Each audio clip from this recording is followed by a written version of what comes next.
Hi, Jerry. Hey Pat, how you doing? Good, and you? Good. Good to see you. Likewise. I am looking forward to your information today. I am too. I'm wondering what I'm going to say. I don't know if you've ever had a 3-month stretch with quite the changes that this one has brought us. Pretty extreme. Yeah. Yes, indeed. We are seeing things I've never seen before, and that says something. Why don't you say this whole couple months is fake and the real stuff is coming out tomorrow? Well, we will see.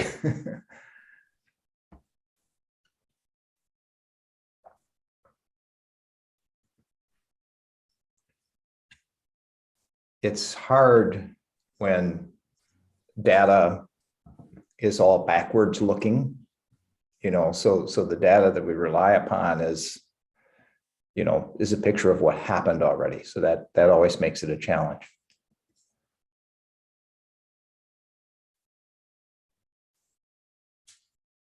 And working with Carson here. Good morning, Carson. Oh, good morning. I was here, but I was muted.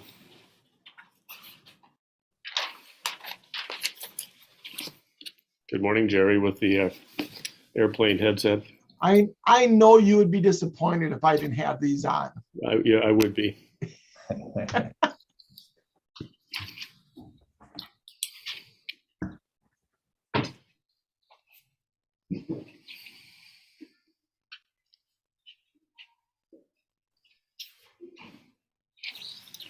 Who knew that Pat Stats would become a thing? I mean, it's part of our vernacular now.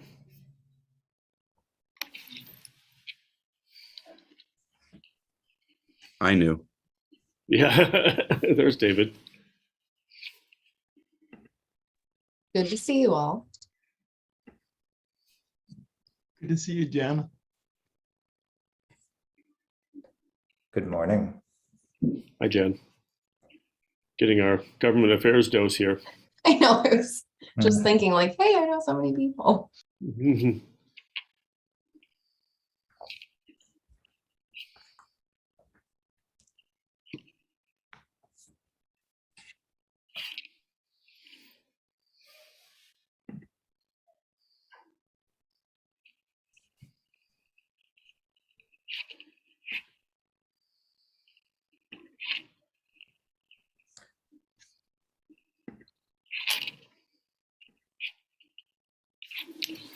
I don't have my computer jacked up here. I'm looking down. Good morning, Todd Chip. What's up? Good morning, Carrie Lynn. Sarah. Oh, there's Bill. Let me see if we can get that. So just some background notes. Many of you who are participating have been on these programs before. Questions are best dropped into the chat. Hosting this with Nick from our Minneapolis office, and it is live stream on Facebook and YouTube. So we have a number of options as to how to view this now. Actually, YouTube only, Carson, plus Zoom. Okay, thank you. It doesn't allow me to simultaneously live stream. I wondered that. Okay, thank you. I brought that up in advance so that you can clarify. There's Jacob. At a time of a big shift in the market, we have more of us who really want to know what might be coming up.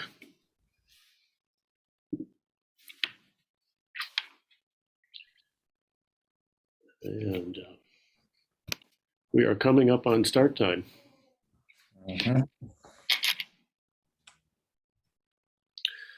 We have a question here. What's different about Pat Stats from tomorrow's presentation? What is tomorrow's presentation? Is that something David's doing? Yeah, I'm not sure. Okay. That might be the release of the monthly data from March. Oh, That's just our regular monthly webinar, guys. And the answer is this one's better.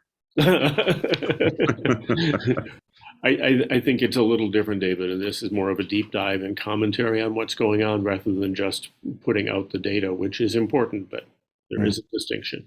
Yes, I cannot speak from a multi-decade practitioner standpoint. I cannot. And there was my introduction of Pat right there. Stolen right from your lips. Yes. The Lifetime Achievement Award from the Academy this year goes to. I think Will Smith is approaching the stage. Yes. And he's just been escorted back out the door. So, yeah, I like that. Thanks, Nick. Well, Carson, I'm ready to go. Yes, we'll get us started, and we have a great turnout. And I don't really need to introduce myself, but I am Carson Brooks, a broker for Exit Realty Metro. And again, a very fine turnout. And this is, I wonder how many times we've done this, Pat. But it's, as we were talking during the introduction, this has become an institution. The concept of Pat Stats, maybe, and I'm just thrilled because we have just a pairing of two industry experts who take a different approach to looking at some similar data. David Arbit, our research director from Minneapolis Area Realtors, looks at the broad industry perspective and research and is tied into organizations across the country. And then Pat Paulson, who has now been called a multi-decade, I can't even say it the second time, practitioner in real estate, coming out of an accounting background and working with real estate and researching data on a daily basis and out there in the field helping people buy houses and sell houses. So he knows what's going on.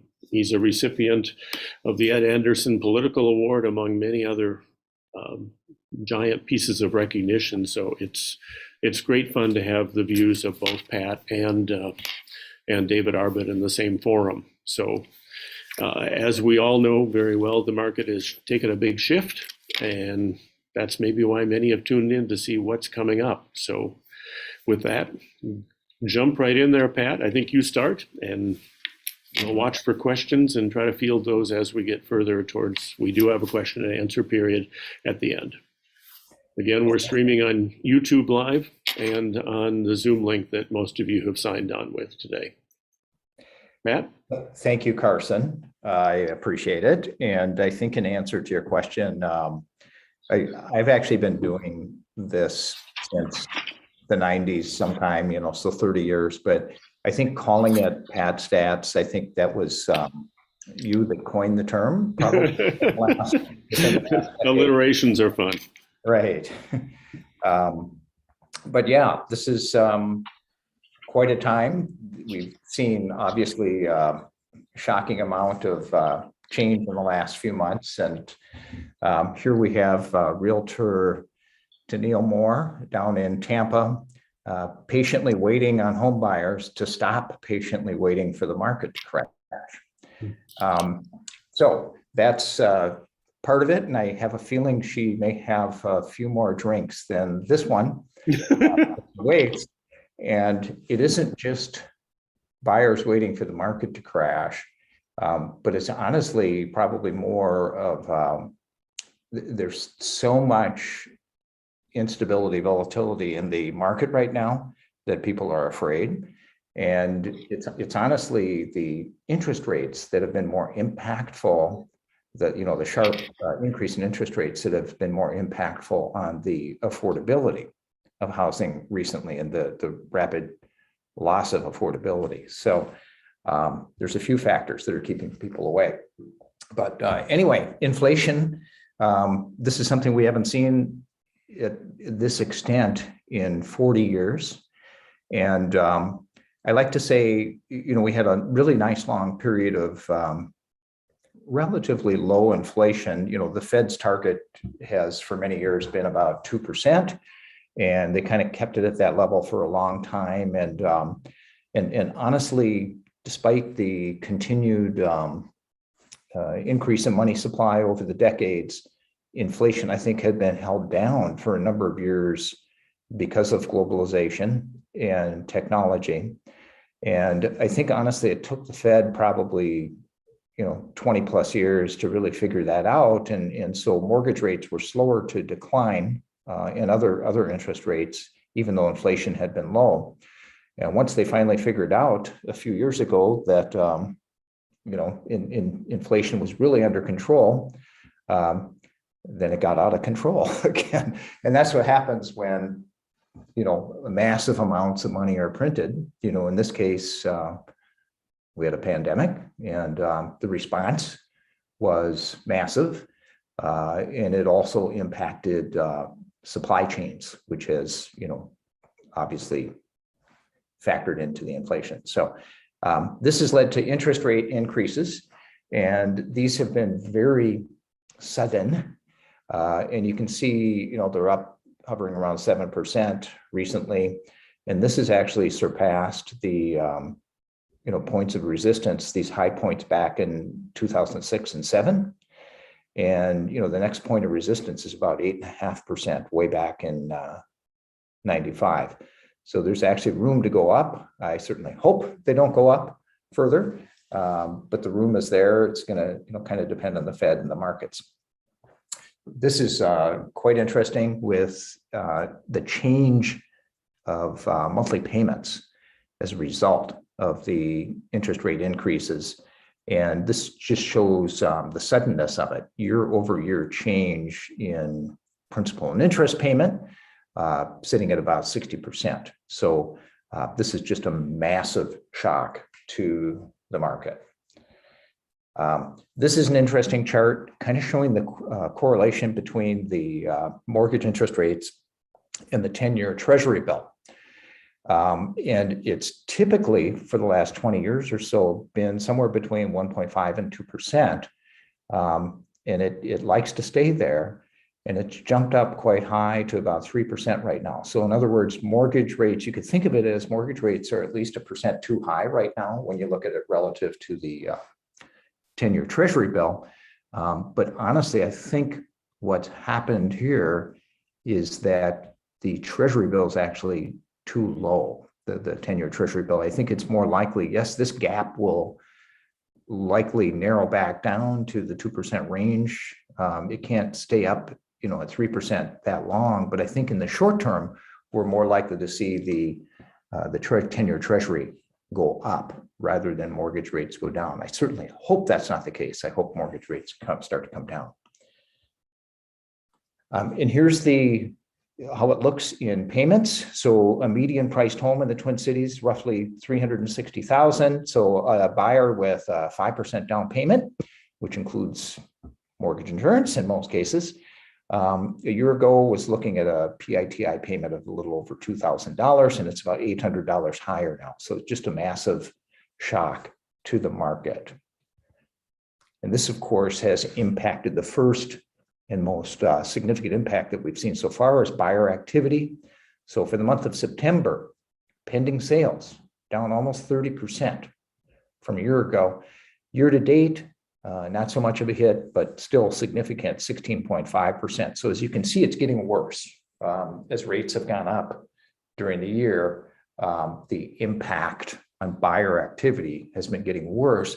And in fact, if you look at the weekly activity report produced by MAR, the latest one has the first week of October in it, and that's down 40% from last year. So significant impact on buyer activity. Here's what it looks like on the bar chart. This is September versus last September and the September before. And then the year to date is next, which I skipped. And then here's a 12-month rolling average, which is a very lagging report because it's a 12-month rolling average. So each point is the last 12 months. But I'm showing this because it shows the really steep downward trend that we have recently, which we really honestly haven't seen since the market crashed in the foreclosure crisis. And you can see, even though this is very lagging, it's already underneath where it had been the last several years. Now, buyer activity is not the only thing down. Seller activity is down sharply as well, 17.7% for September versus last year, 8.7% year to date. And, sellers are in many cases also buyers. And, you know, when a seller has a low 3% mortgage or 2 point something mortgage, it's not very tempting to try to buy a new house with a 7% mortgage. You know, why not keep the old one? And so sellers have kind of backed off. And here's the bar chart showing that, and then year to date. So essentially the lagging 12-month average also has a sharp downturn. And this is already, even though it's significantly lagging, it's already down below what it's been in almost 10 years. So seller activity and buyer activity are down. And we've got homes for sale is the result. And I'm going to ask Carson, if you get a chance, or Nick, if you could watch the waiting room and admit people, please, that would be great. So homes for sale had bottomed out early this year, but they've risen very minimally since then. So inventory is just up 0.3% from the year before. So it's a very minimal increase. So the buyer activity, the demand is way off, but the seller activity is down considerably as well. Here's what it looks in the long term. Okay, so we can see it's still extremely low. This is, you know, somewhat of a measure of supply-demand ratio. The more accurate measure that takes into consideration demand would be the month supply, which we see right here. And it's gone up a little bit, you know, because the demand is so low, but it's still extremely low. This is the reason why it's very, very difficult for prices to come down, because you still have more demand than supply. This is what it looks like nationally. Okay, inventory. So while here in the Twin Cities, inventory is about the same as it was last year, nationally, it's actually up about 30% from last year. And from 2 years ago, it's about even. And then from 3 years ago, it's actually still down about 40%. Okay.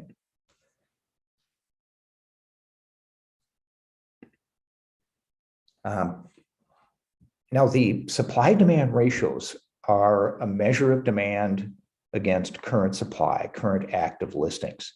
And the active listings, you know, have accumulated from activity over time. It's, you know, sellers putting homes on the market, buyers taking them off. And I'm trying to get the most updated data. And so what I'm wanting to look at really is the inflow and outflow of listings. So in other words, that month supply, that's the measurement when it comes out tomorrow of inventory at the end of September. Those aren't the only homes that were available for buyers that are looking in October. Buyers, in fact, are mostly looking at the new listings coming on the market. So I like to look at supply-demand flow, the inflow and outflow. And this is a long history of it, going back to 1967. And you can see in recent years, now the top in blue are the new listings. In red, we've got the closed sales, and this is a year-by-year measure. And you can see over to the right, in most recent years, most of what comes on the market has been selling. And this is, you know, what's clearly a seller's market. And this is what has been propelling prices upwards. Okay. Now, when we get the numbers for 2022, we're going to see both the blue line and the red line dropping significantly, but we're still going to see a seller's market, essentially. So the situation is that most homes are continuing to sell. This chart shows the ratio of new listings to pending sales. And essentially, what we're looking at here first would be the third quarter, so July through September. And you can see this is still in seller market territory, but this number is rising. So of every 100 pending sales during the last quarter, there were 139 new listings, which is quite a bit more than it was the last 2 years during the extreme seller's market where almost everything was selling. In fact, this number is now higher than any time we've seen back all the way to 2014. And so while the total inventory is still historically low, this inflow and outflow is starting to change. So this is the first indicator that we're seeing that's causing the deceleration of price appreciation. So yes, prices are still going up, but they're not going up as fast because the buyer-seller balance is shifting. Okay, and this next slide is showing it just for the month of September. And this shows the shift even a little bit more pronounced. Again, this is the highest that it's been since 2014. So for every 100 pending sales, there were 152 new listings. But this is a much looser market than we had the past couple of years. You can see in 2020, it was just 121 listings that resulted in 100 sales. So it's a situation where, the past couple of years, everything was selling, the good, the bad, and the ugly. Now, not quite everything is selling. And buyers tend to prefer the better homes, so it's the good is all selling still, but not as much of the bad and the ugly. Okay, so that has an interesting impact on the prices that are being reported or will be reported. Okay, skipping a slide. So this one shows the price, the sale price relative to the original list price. And you can see that it shot up over 100% in the past couple of years. It's dropping. This is a very seasonal number. So in the latter part of the year, this will always drop. And this is through September. And usually this hits bottom about December or January. And we're already below where we were the past 2 years, where the bottom point was the past 2 years during December and January. And it's only September. So this is going to fall further. Days on market still remain very low. And this is the median days on market. And so this shows what is actually selling. Are again, usually new listings that are selling quickly, and a lot of them are continuing to sell with multiple offers. So these are the medians, but you'll see these numbers start to go up in the near future. So let's focus on prices.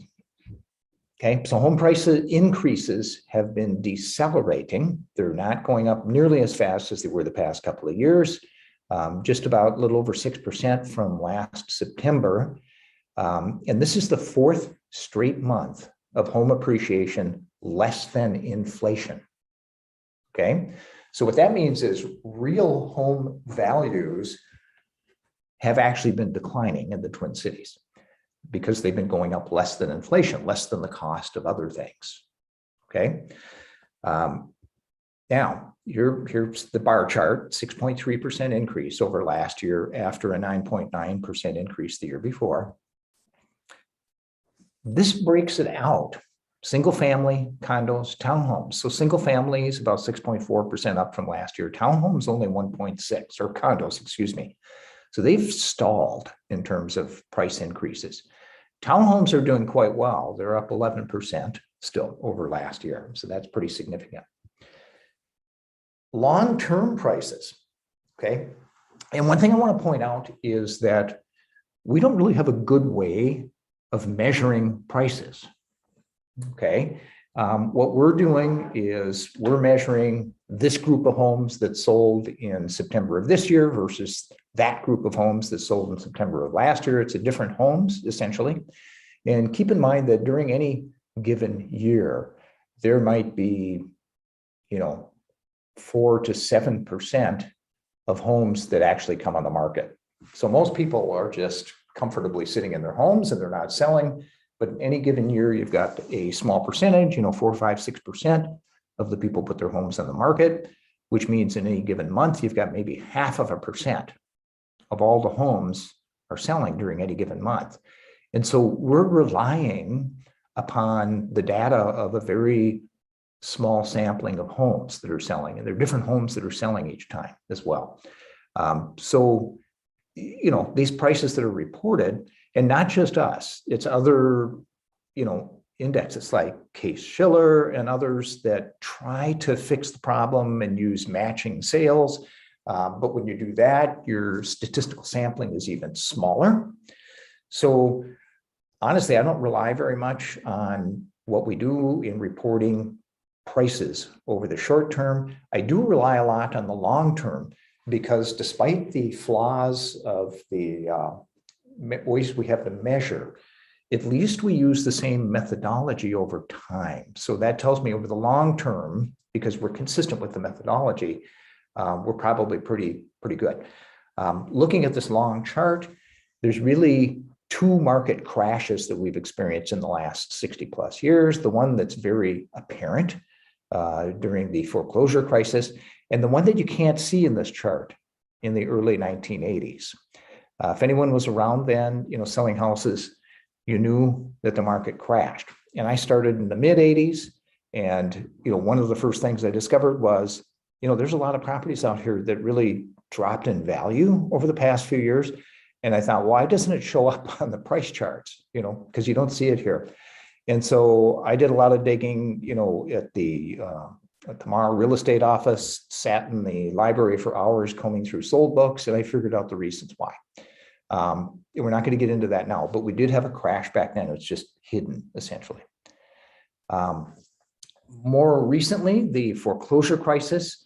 It's kind of very interesting, but this chart shows in red, the median price during the last 15 years or so. That shows the huge drop off during the foreclosure crisis, where prices went from 230 down to about 150. So it was about a 35% drop. Then it's gone up, 138% since then. But if you take out all the foreclosures and short sales, and you look just at traditional sales in blue, the values dropped only about 16%. Okay, so it's pretty interesting perspective. It's really all those foreclosures that the banks just kept lowering the prices until they would sell, that dragged down the prices as far as they did. Now, granted, they also, helped pull down the traditional values, but the traditional values dropped only about 16% during that time period. Now, total from peak to peak, from 2006 to now, prices have gone up about 55%. So over a 16-year period, about 55%. That's something that I trust, that long-term data, because of the methodology that's used. But the prices that were reported, during the crisis had a lot to do with the mixture of homes that were selling. So it's just an interesting phenomenon. It's just not very reliable looking at prices. And here's another look at that. This goes back 10 years, and we all know that prices have consistently been going up for 10 years. But you can see what happens. The market's very seasonal, and the prices go up in the first half of the year, and then they go down in the second half of the year. And values are not really dropping in the second half of the year. Okay. What's happening is you have most of your sellers, traditional sellers, the houses that sell for more money, trying to get their homes on the market in the spring. And most of them do. They get them ready and looking nice and so forth. And the buyers, as most buyers are looking for quality, they buy all the good stuff first, right? And then the second half of the year, the buyers are buying, the leftovers that are not as good. And so you see the prices the reported prices are dropping, but that doesn't mean that values are dropping over time. Here's an interesting chart. This shows, over the past 5 years or so, prices. The blue is the US prices, and you can see how high they went up. They've been increasing about 20% over the past couple of years. And then Minneapolis in pink, I'm kind of colorblind, I think that's pink, has gone up not nearly as much. So this is one of a couple of reasons why we here are probably a lot less vulnerable in this market to price declines than many of the other areas across the country. The other reason is because our inventory levels are still quite a bit lower. Okay, so we're not ready yet to see falling prices, but when we do, it's probably not going to be nearly as bad as some of the other markets that saw huge increases. this is really the key issue in the market now. So it's affordability. And we've talked before, a lot of people think and equate recessions with market crashes because of what happened in 2008. And I like to remind people that in my lifetime, we've had 9 recessions and 1 market crash. And actually we had 2, there's the hidden one in 1980. But the market certainly doesn't crash, with every recession. What does happen though, is something big happens when affordability gets really bad. And you can see now this is the ratio of the price to median income. So the median price, what the payment would be relative to median incomes right now nationally is 36.2%. That's really high, historically high, and it's jumped up substantially this year. The prior peak was right before the foreclosure crisis, where it was at 34%. And then the last peak was when, back in the early 80s, when the interest rates were 16%, 17%. And essentially, this is what I've mentioned to you. The 2 crashes that we've seen in the last 60 years occurred right after these points of low affordability, okay? So this is just a huge factor that we have to look at going forward. Okay, as we look at that, as that is perhaps the strongest pressure impacting the market, there are underlying factors that serve to construct a floor for home prices, okay? So while home prices may decline, they're only going to decline so far because essentially real estate is real estate. It has value, it has utility. So some of the factors right now are very low supply, okay? And it's not just what I've shown you in the slides in terms of, the number of homes for sale and the supply-demand ratios and so forth. We honestly haven't built enough homes in this country for the last 15 years. So supply is relatively low. The cost to build is high. So, the question really is, if prices are going to drop substantially, which some people think, the question is, where are those low-priced homes going to come from? Okay, where are they going to come from? Because they're not here now. And, sure, some people think, okay, we're going to have a recession and there's going to be, a stampede of foreclosures.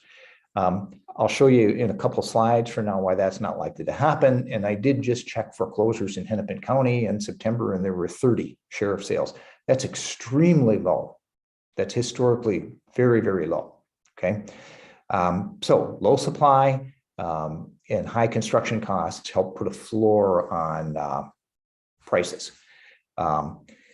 Okay, demographics. So age, the millennial generation is moving into the prime home buying age in their 30s. Other demographics would be people working from home. Okay, so these are factors that are favoring, a lot of underlying demand. And then of course there's strong homeowner financial health, okay, which I'll show you.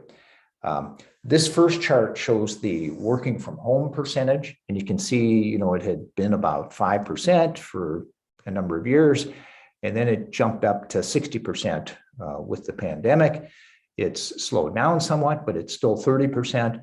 This really has led to a lot of the demand that we saw during the pandemic of people wanting to buy homes. And it's, slowed down, this factor, but it still is a factor. And we all know, all of us realtors in the business, we all know that while we sold a lot of homes in the past couple of years, there were a lot of buyers that didn't buy, okay? They couldn't win the bids or they backed away when prices went up, interest rates went up. We know there's a lot of people that actually still probably want to buy if the conditions are a little bit better for them. So there's underlying demand out there, I believe. And the age range in their 30s, 30 to 40, the population that buys first-time homes, that number of people is going to continue to rise for the rest of the decade. Meanwhile, remember, we've underbuilt housing for the last 15 years. this is an interesting chart, and it gets to the health of the current homeowners. Okay. Back before the crash in 2008 through 2011, essentially mortgages were given to anybody.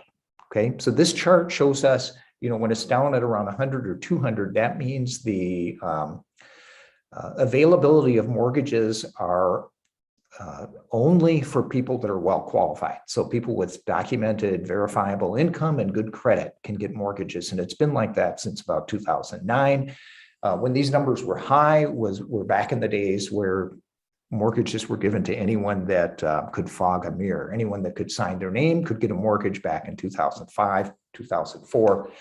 And essentially that with the subprime mortgages that were being offered was the primary reason for the huge market crash that we experienced in 2008 through 2011. This is another sign of market health. So because of the substantial increase in values in recent years, the percentage of mortgage debt to real estate value is the lowest we've seen since about 1960. Okay, lowest we've seen since about 1960. This shows incredible financial health of homeowners. All right. This means that as I looked and saw only 30 sheriff sales in the month of September, this means there's very little chance of a wave of foreclosures coming. So we have to ask the question, if prices are going to drop, where will the low priced homes come from? They're not going to come from foreclosures. Okay. However, the other side of looking at this is the huge amount of equity that's out there. Okay. And a lot of it was gained in the past few years. So a lot of these prospective sellers that saw, that sat in their homes and so forth and just saw the values going up every year. Okay. When it's time for them to sell, I do believe a number of them, they certainly can. They can afford to lower their prices, and I think a lot of them will be willing to lower their prices, when an opportunity comes to move into a better house. And so while this tells me that, we don't have a wave of foreclosures coming, the huge amount of equity tells me that we could see some price declines. Okay. In fact, chances are pretty good. It's just that they're probably not going to be substantial because traditional sellers are really not willing typically to take a huge hit, a huge loss of what they felt their values were the last year or the year before. What they tend to do rather than that is just hunker down and stay, or if they really have to move, sometimes they'll just rent it out to someone. And so while you may see demand extremely low, we are also currently seeing supply low because a lot of the sellers are not necessarily willing to sell during these conditions. Okay, finally, the Twin Cities home price forecast. And this is not my forecast now. This was my forecast before COVID. This is my forecast before COVID. In the dark red, it showed the actual average sale price every year up to 2019. And then to the right of that, we've got the two straight lines. One of them was just showing what 4% increase would be on a regular basis, which is what the average had been from 1990 to that point in time. And then the line at the bottom, the dashed line at the bottom was 2% increase, what that would look like. And that's, the Fed's target rate of inflation. My prediction at the time, at the end of 2019, was the line in between the two, the one that goes up and then kind of curves off to the right.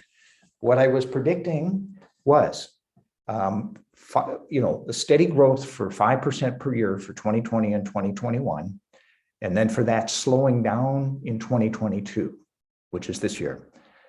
So my prediction was for the market to start slowing down this year, 3% growth this year and the next, and then 1% growth for the following 5 years.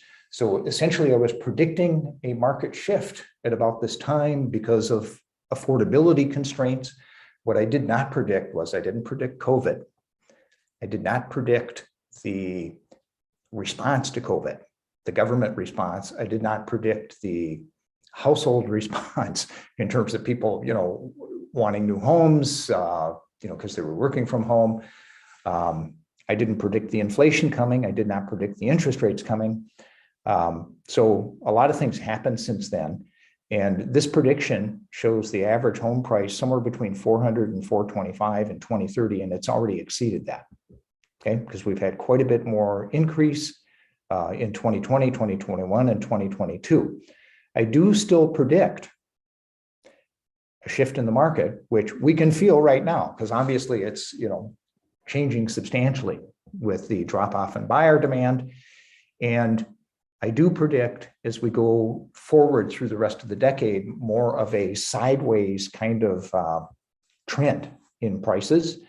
And I do think that there certainly is the possibility of a little bit of a dip in prices along here. But essentially, this was the prediction back then. Markets go in cycles. We had a long run upwards. It's time to change. To me, it's looking not like it was in 2008 when the market crashed. It's looking an awful lot more like the early 1980s when we had high inflation, high interest rates, and the market just went sideways for a decade. It's looking a lot more like that. But each time is unique. So at this point, I'm going to shift it over. I'm going to do the stop share and shift it over to David. And David, we're ready for you whenever you are. I'm ready for me. Excellent. And we can go after 11 too, by the way. Okay. Yeah. Might go a hair over. Yep. Let's see. It's dark in here. What's going on? Anyway, you guys will have to bear with me. Only a hair hello? over. What's that? Only a hair over. I was joking about the language. Just a skosh over. All right, everybody. Thank you, Pat. Pat does just a tremendous job. I always learn from him, and I get inspirations from his content that inform some slides that I use in CE classes and market updates and whatnot. So let's get my share going, and I'm going to cover some different things, but some similar things. I'll take a longer term history. Pat showed a lot of great numbers, some recent stuff, and I want to go a little bit further back. So if you will, let's kick that off. But first, a little bit of interesting history. The year is 1937. And here is 3809 Longfellow Avenue South, offered up for $3,450 in 1937. $350 down, $30 a month. Paid like rent, just like rent. Unbelievable how the times have changed. I think Pat knows this guy, Jim Duffy, if I'm not mistaken. He still has his pager number down here if you want to page him. Yeah, I remember Jim Duffy. Pat remembers Jim Duffy because of his long multi-decade significant career. So these are the banknotes from 1982.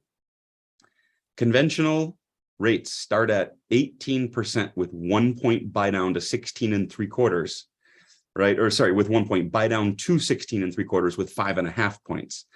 And so, yes, we complain about 6 and 7%, and I think that's fair, especially given the recent past. But there was a time not that long ago where folks were getting 15, 16, even 18% fixed rates. All right, so they say economists have predicted 17 of the last 3 recessions. One of my favorite ones. I think this time they're right, because I think this time we're actually due for one. It sure feels like it. So Warren Buffett says when in recession, it's really important to be really good at what you do, specialize in something. If you ask me, right, become a student and a scholar of the market. Look at how things move given different economic data, news, changes in rates like we've seen lately, and become the market expert that so many are demanding. And I like to use this new sort of acronym, cut through the FUD, fear, uncertainty, and doubt. And you do that with facts, of course, and data. So, as we're kind of seeing a little bit of this, we'll see a little bit of this soon. And you want to be this guy or this gal. You want to think about that. All right, enough with all the fun stuff. Let's get into some showings data, shall we? So back to the beginning of this year, I've got this rolling 2-week average of showing activity as reported in the showing time system. If it doesn't go through the system, I can't reflect it. But it does include virtual, as long as it's sort of scheduled through the system. So take a look at this, you guys. Specifically, take a look at this. When did we see this trend line? So, this data set is pretty volatile, pretty noisy. So that's why I've put this kind of dotted trend line. Check out when this trend line hit minus 20%. Looks like what? Early April? Early April showings hit minus 20%. Well, Pat and I have been talking for the better part of a decade about how showings are one of the best leading indicators that we've got. So, all right, so the trend line hit minus 20% in April for showings. Now let's look at pending sales. When did we start to hit minus 20% in terms of signed contracts? Sure enough, it was a couple months later, right? So what we saw in April for showings was sort of front running what we were going to see in, June and July. So, yes, it's mostly true that you cannot predict the future, but showings can give us a pretty good idea of what's coming down the pipeline. There you have it. That's what I said. All right, September new listings. So let's go back to 2003, you guys. And the reason I like to do this, as you guys know, I think, we got a pretty good crew today, guys. I may speed through some of this stuff just because I know you're all pretty comfortable with it. So September new listings, you guys can kind of see the run up into the supply-driven bubble, the decline into the Great Recession and mortgage and foreclosure crisis. And then you can kind of see, seller activity pretty flat, really, since 2013, kind of, 6,500 to 7,000 roughly. Then we saw this increase into COVID, and now we've seen this pullback, that I know Pat brought up as well. Remember, demand has easily surpassed these levels while sellers really haven't participated in that, which still means inventory is low. So September pending sales, there you have it. There's that 30% just shaved right off. No problem. Why not? So down 29%, but you guys can kind of see it's not really an apples to apples comparison if we compare to the COVID years. So, I think it's worthwhile to just look at where we'd be compared to 2019, which is a more normal year. I know it's several years ago, but it's still a more normal year. And you guys can see we're down more like 20% compared to 2019. So again, you'll see these pretty extreme numbers, and that's factual, that's real, that's what happened year over year. But does this really represent the permanent demand in the marketplace? And clearly not. Clearly folks were motivated by a need for more space and a home classroom and another home office and stuff like that. Closings, pretty similar story, guys. Won't spend a ton of time on that, but do note 57. I mean, we had gotten back to kind of peak demand, many years ago. Median CDOM, cumulative days on market. So there we have a 58% spike in market times from 12 to 19 compared to 15 in September of 2020. This is still pretty low historically, especially compared to 50, 80, 100 days. But it is a pretty dramatic increase. Pat referred to this. And so, if you hear, I don't care if you're a Fox News person or a CNN person, if you hear it anywhere in the media spectrum, homes are taking 60% longer to sell. That sounds pretty extreme. And it is, but you're talking about, 7 more days. It's an extra week. And it's, 2 weeks and a couple days. What is that? 2.5 weeks. So I think it is important to kind of keep that in context.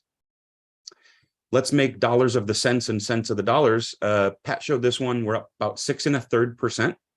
So the median sales price in the Twin Cities Metro rose 6.3%. That's after a 10% spike in September of last year and an 11% spike in September of 2020 compared to 2019. So this has been a theme. This will continue to be a theme. Price growth still positive, but decelerating. Still positive, but less strong growth, weaker growth. Speaking of weaker growth, guys, we were just looking at check our axis. This is dollars, right? So here we're measuring in dollars. Here we're measuring in percent. So instead of looking at the dollars, we're just looking at the change. So we're plotting the change.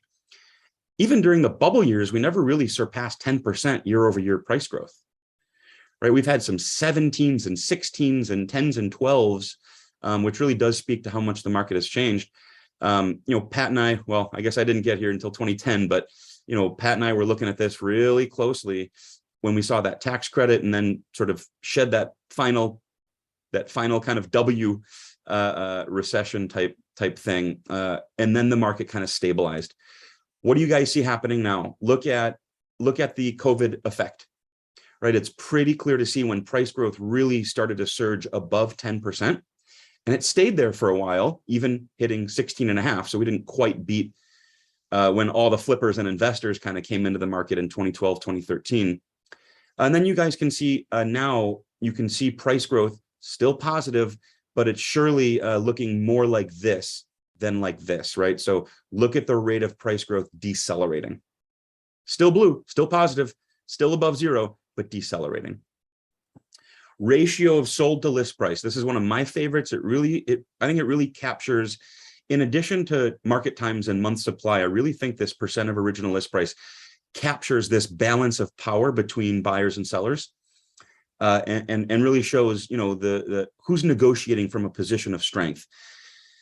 It's been sellers for a long time, especially the last couple of years, where sellers were getting over 100% of original list price, not their current list price after a price reduction. Although, fewer have needed to do price reductions. We've got a slide on that. So now sellers are getting just about 99%, which is higher than 2019 levels and higher than bubble levels, but down from levels over the last 2 years. Sellers are still getting strong offers, not quite as strong as they were. Inventory, active listings, housing supply, homes for sale, all synonymous, all synonymous. So you guys can see we had this just about a 1.5% increase in active listings.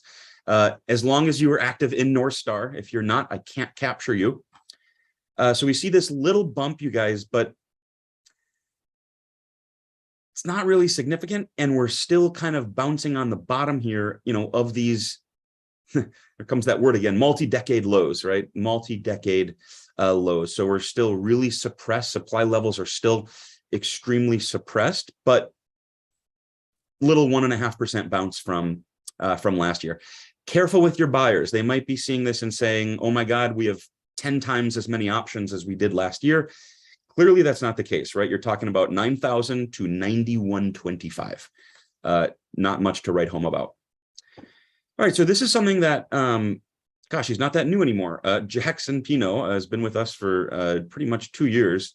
Can't call him the new guy anymore, but Jackson and I have been working on this where we look at the inventory shortage by price range. So how much inventory would be needed to get each of these price ranges to a balanced market as measured by 5.5 months of supply.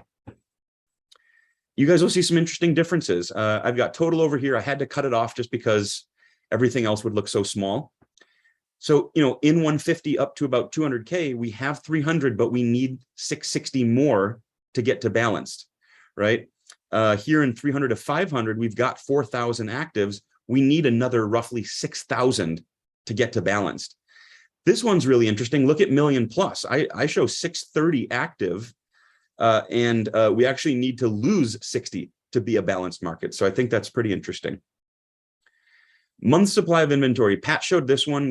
So you guys have already kind of seen that 1.9 figure. That is up 18%, pretty much matching, September of 2020 levels, but, way below what we've seen for month supply, since 2004. This is a buyer's market over 6 months of supply, 8, 9, 10 months of supply. Buyer's markets. You can see in the COVID era just how much power sellers had, just how much the market was tilted toward favoring sellers.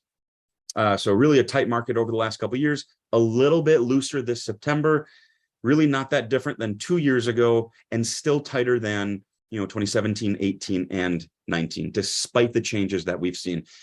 Pat referenced this, but I want to echo it. If we only saw buyer activity come down, this metric would explode. But we've seen demand and supply kind of come down in tandem, which really keeps the balance of the market pretty tight. The trouble happens when you have this gap. So let's say demand was here. Well, what happened back here in the bubble? We saw builders adding all this supply. A lot of it was condos, some of it new subdivisions in the suburbs, but demand was kind of here and supply was doing this. Now demand is doing this and supply is doing kind of the same thing. So that's why we really don't see, a surge in this indicator. You guys are, this is a sharp crew, who comes to Pat stats. So I won't dwell on this too much. Just know, I like to show this when I'm at your typical office, your typical brokerage. Sellers markets, buyers markets versus balanced markets. Here, the buyers have to compete with each other to woo the seller. Here in a buyer's market, the sellers have to sort of compete with one another and offer concessions and seller paid closing costs and home warranties and fixes based on the inspection list. And all we're really looking for is a balanced market, and that seems pretty hard to achieve. All right, two ways, my friends, two ways to look at inflation adjusted home prices. One, so red is just nominal home prices. This is the price that we paid at the time, not adjusted for inflation. Blue is if we paid in constant $2,003 with no inflation, right? Here's where prices would be without any inflation. Here's where they are with inflation. Now, the second way to look at that is if we use constant 2022 dollars. So here we're matched up because it's the same, right? We're using these 2022 dollars. But if we paid back in 05, if we bought a house in today's dollars, we actually would have paid $350, not $230 that we did pay in dollars at the time. So just sort of two ways to look at it. And I think it's all pretty interesting because if you look at inflation adjusted prices, we're actually really, once we strip out inflation, we're really not that high above bubble levels, even though in red, right, it sure looks like we are, and nominally we are. But in real terms, we're really not that far ahead of ourselves. So I find that fascinating. All right, some of this I don't mean to double up on what Pat addressed, but I want to provide a little bit of a different perspective.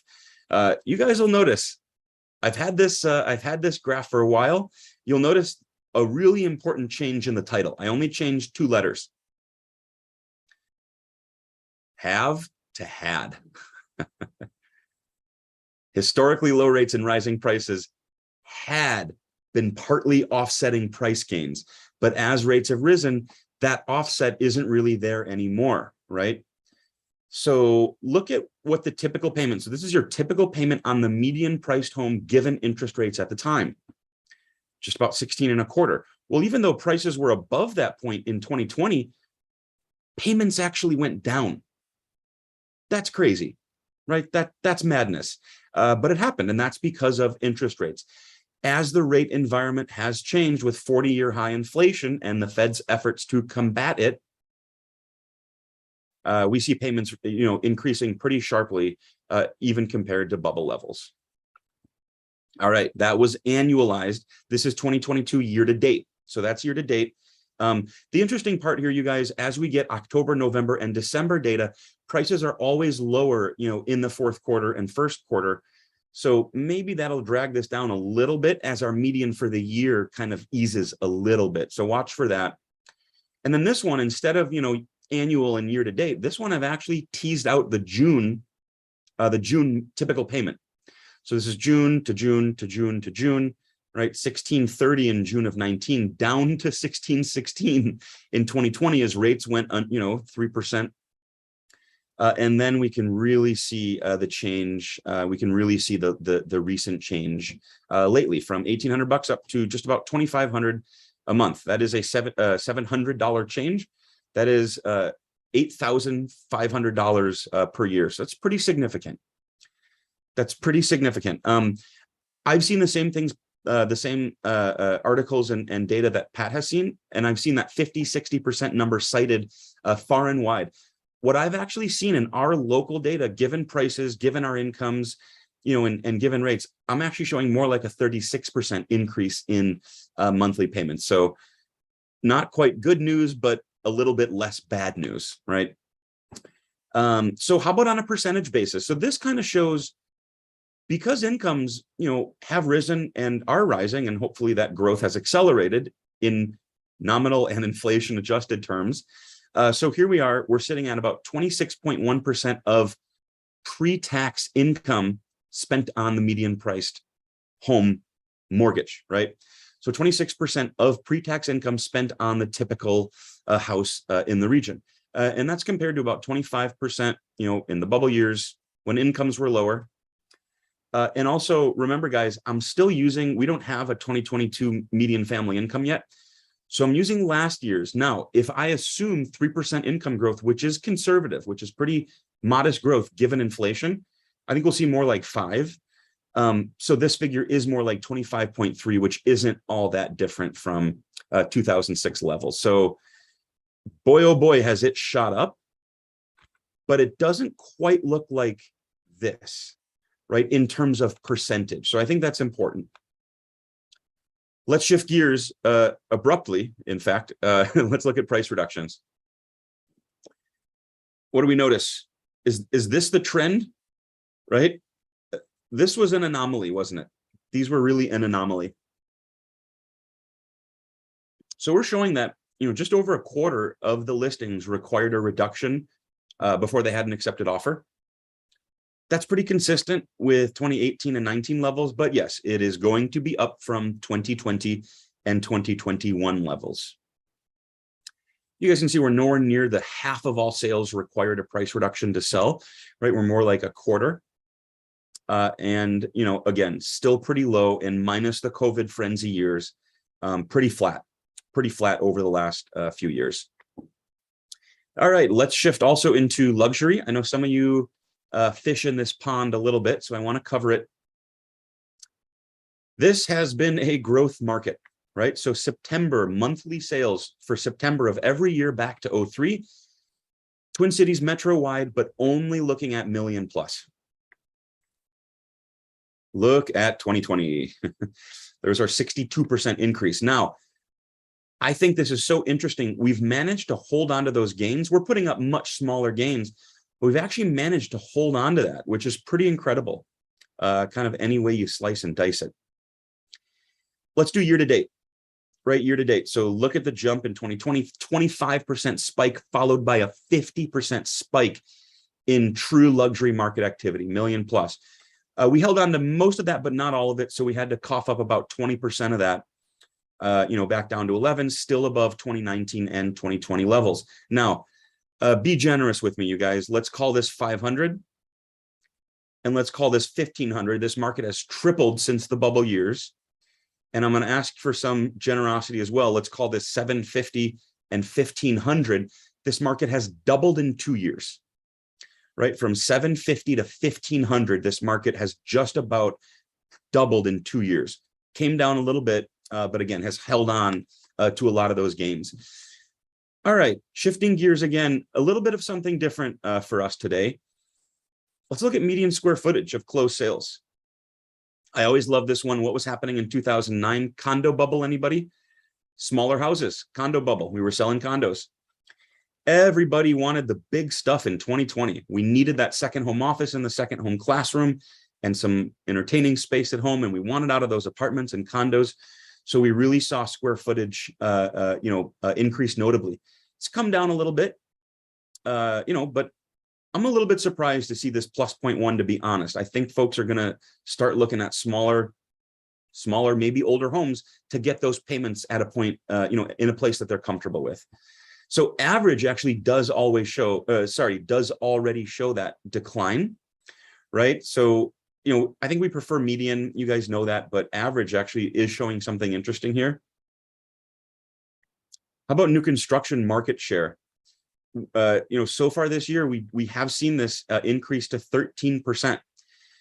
I think builders, some builders are dropping price or, adding other incentives to try to get some of that product sold.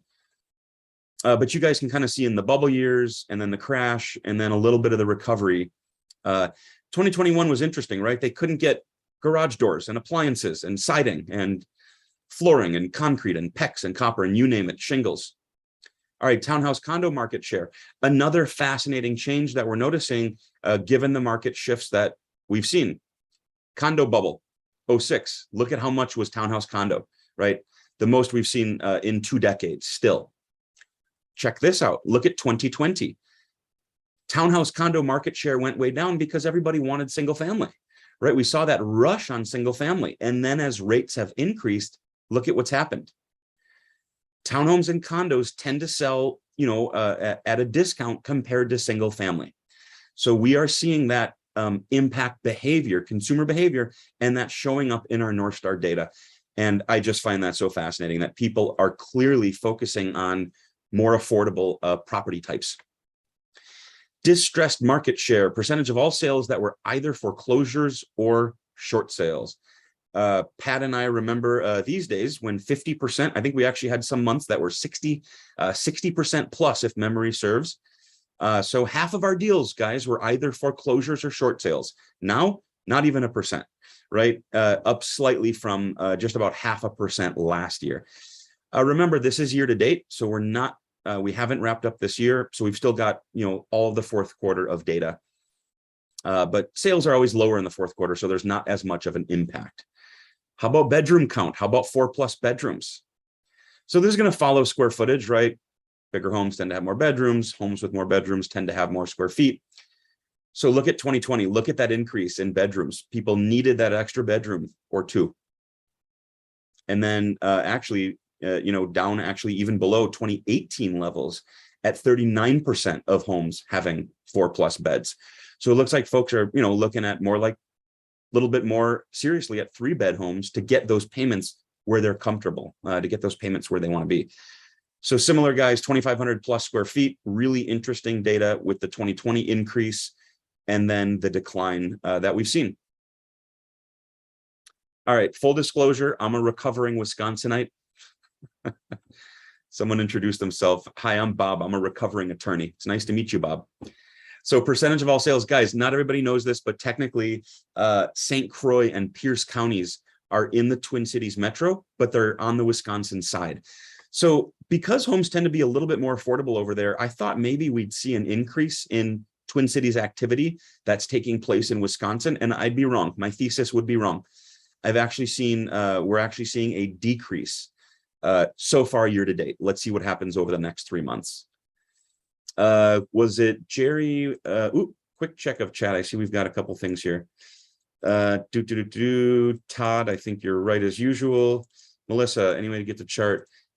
Yes. Todd, rents, I think they'll hold steady. I think you're right. Pat agrees. Yes. Okay. So Jerry was talking about cash sales. So this one's for you, Jerry. So cash rules everything around me. So let's get the money. Percentage of all sales financed in cash. Check it out. Almost 15% of deals were done in cash. That's the highest level since 2014, right? So that's a pretty good sign that well-capitalized buyers are using that capital to avoid 7% interest rates. Pretty low, pre-crash, pretty low pre-crash. And then you saw a lot of these investors scooping up some of these discounted deals, especially REO. So this is everything. How about million plus? How about cash deals in just million plus? This is sort of astonishing to me that 24, almost 1 in 4 million plus deals are conducted in cash. That's pretty crazy to me. And then we saw this decrease, and I think this has to do with the tax bill of 2017. I think that had to do with the tax bill. And then look at under 300K. So cash in our most affordable segment, still up, right? 13.9. So still highest level since 2016, but not that much higher than 2019. How come cash went down so much in 2020, 2021, you guys? First time buyers. How many 30-year-olds do you know with 370 grand in cash? Maybe a few, but probably not the majority. I would climb out on the skinny branches and say probably not the majority. All right, thank you to our vets. Percentage of all sales financed through DVA. Unfortunately, I'd like to see growth here. When you risk it all for us and our freedoms and the things we love. I think the least we can do is give you a half point or a point off. We have seen growth, but then we've seen this decline. So I'd like to see some growth there. How about FHA? Look at what the private market was doing 05, 06, 07, kind of handling all that financing. The feds had to come in and backstop mortgage markets in 09. And then so far this year, we're only seeing 7% of deals are FHA and still leaning much more on conventional private financing. Contract for deed, are we seeing a little bit of an increase here? Looks like we saw a decrease into 2021. I am seeing a little bit of an increase, but really not much to write home about, and nothing compared to the 2010-2011 period.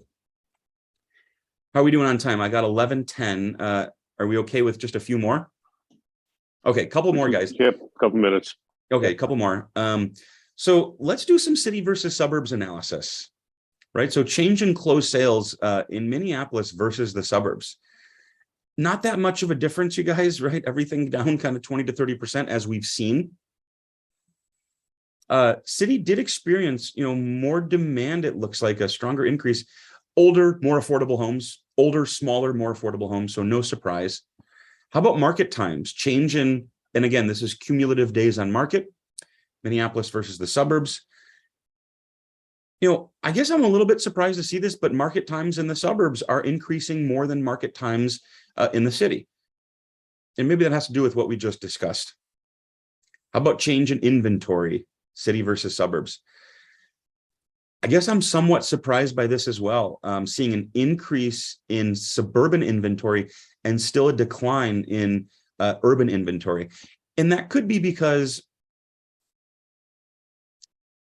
folks a little bit lower on the income spectrum aren't really keen to sell their homes. Where would they go? So I think they're holding on to them.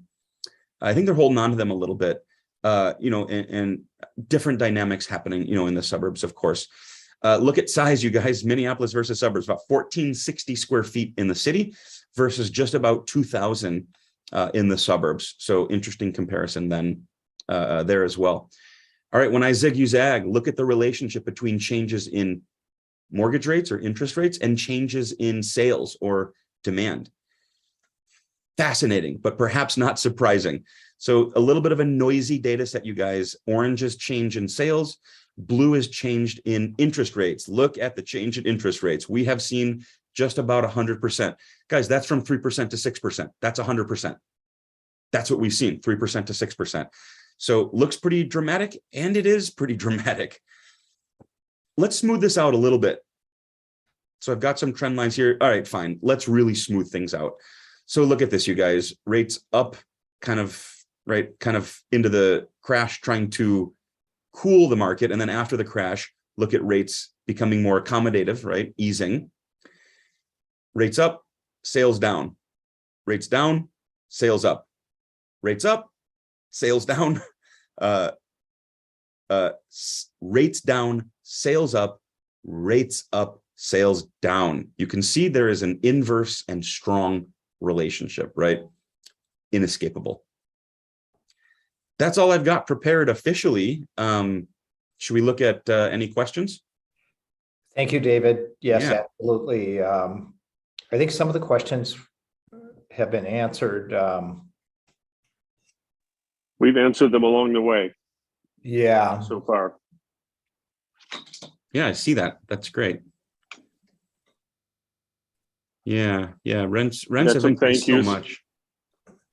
Yeah, Todd had a question about rents, and I don't research that nearly as much. I did recently see a chart that was a national chart that showed vacancy rates have been trending down for quite some time, and actually both with rentals and with owner-occupied homes. So, that's a good reason for rents not to drop too much. However, with inflation, everything else, rents can only go so high before people can't afford them anymore. And so the inflation of rents, while they're still going up, they're not going up as much as they were a year ago. And this is an interesting thing, when we look at the Federal Reserve's response to inflation, And they look at, total inflation, and they look at core inflation, which doesn't include food and energy. And they rely a lot on that core inflation number because it's less volatile. Well, that core inflation number is at least 40% of it is housing. Okay. So the inflation numbers that the Fed's relying upon includes a significant portion of it as housing. And the measure they use is taken from a survey of, property owners. It's called a rent equivalency, owner's rent equivalency, something like that. So it's kind of like asking a survey, what do you think your home would rent out for? This turns out to be a very, very lagging number by months. And so the numbers that are reporting now in the past few months of inflation reports include really data that's from last year, kind of, or early this year, when rents were still going up substantially. More current surveys of rents are showing them actually not coming down, but the rate of inflation of rents coming down significantly. So that's going to probably show up in the inflation numbers next year. So again, there's a significant lag, and I'm sure the markets are aware of this, but I worry about the Fed, looking at numbers that are old and applying so much pressure, and by the time they put the brakes on, I think things might be a little bit ugly. So I could not agree more. I had a slide on that. Maybe it's in a different slide deck, but I think Pat nailed it on that because, late last year, all of last year when lumber, prices were up 1,000%, no one could get anything. The Fed really saw no inflation, and they saw no need. They saw no need to raise rates. Now that things are kind of coming down, now they've decided to tighten us into recession. Right. So a lot of folks think the Fed could be making one of the biggest gaffes, right now. I don't know if I'd go that Like far. stop already. Yeah, I mean, just pause. And like Pat said, there's a lag. I mean, this economy is an oil tanker. Have you ever met an oil tanker that can do a U-turn on Lyndale or France Avenue? They just can't turn that fast. Yeah. They can't turn. So the Fed has been turning the wheel, but the ship doesn't start to turn until a little bit later. And this is something that I've seen, and this is from Charles Schwab and Bloomberg, from the Institute for Supply Management, or Institute of Supply Managers. So blue is commodities reported in short supply, and then yellow is commodities reported up in price. So, almost 60% of commodities were reported up in price. 35% were reported in short supply, and look at how much that's changed, right? So it's gotten better. Two things: supply chains have loosened, and the Fed has started to crush demand, right? The Fed cannot grow food and wheat and export it from Ukraine. The Fed cannot export more oil on OPEC's behalf as the OPEC cartel decides to pull back. The Fed cannot do any of these things. All the Fed can do is destroy demand. And I think that they are just full throttle, and I think they really need to be coasting and seeing the impact of the actions and of the rate hikes that they've done so far. Definitely. Yeah. Well, I think you'll see Chair Powell will be probably quiet between now and the end of the election because they don't like to stir things up too much. Yeah. Maybe keep an eye on the the second in command there, the vice chair. Well, on that happy note, everyone, I think we've just passed 11:15. If there's any other closing remarks by either you or David. No, I just appreciate everyone joining in, and we're going to have this available, a link available. There is a link in the chat, and we can send it out if anyone requests. So this is fully recorded. And I'd like to thank David Arbit from Minneapolis Area Realtors and Pat Paulson, of course, from Exit Realty Metro. And we appreciate all of you who join and all of your questions. And we will look forward to the next time, 1 quarter away at the end of the year. Thank you, everyone. Thanks, everybody. Thanks, everyone. More of these as time